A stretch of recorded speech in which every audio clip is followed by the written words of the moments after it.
हनुमस्तोत्रम्। ॐ नमो भगवते विचित्रवीर हनुमते प्रलयकालानल प्रभाप्रज्वलनाय प्रतापवज्रदेहाय अञ्जनीगर्भसम्भूताय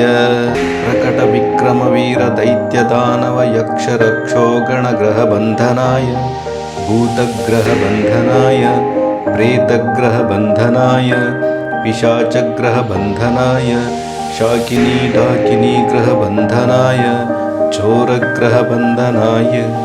काकिनी कामिनी ग्रहबन्धनाय ब्रह्मग्रहबन्धनाय ब्रह्मराक्षसंग्रहबन्धनाय चोरग्रहबन्धनाय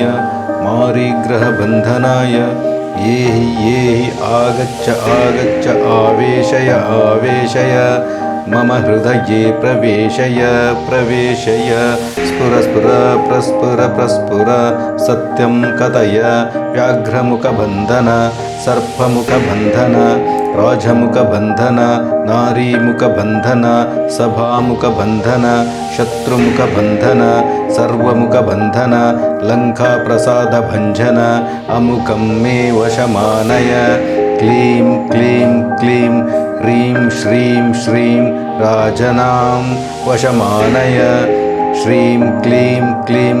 स्वीयम् आकर्षय आकर्षय शत्रून् मर्दय मर्दय मारय मारय चूर्णय चूर्णय खे खे श्रीरामचन्द्राज्ञया मम मम कार्यसिद्धिं कुरु कुरु ॐ ह्रां ह्रीं ह्रूं ह्रैं ह्रौं ह्रः फट् स्वाहा विचित्रवीर हनुमान् मम सर्वशत्रून् भस्मं कुरु कुरु हन हन हुं फट् स्वाहा। कृष्णार्पणमस्तु रामार्पणमस्तु हनुमदेवतार्पणमस्तु।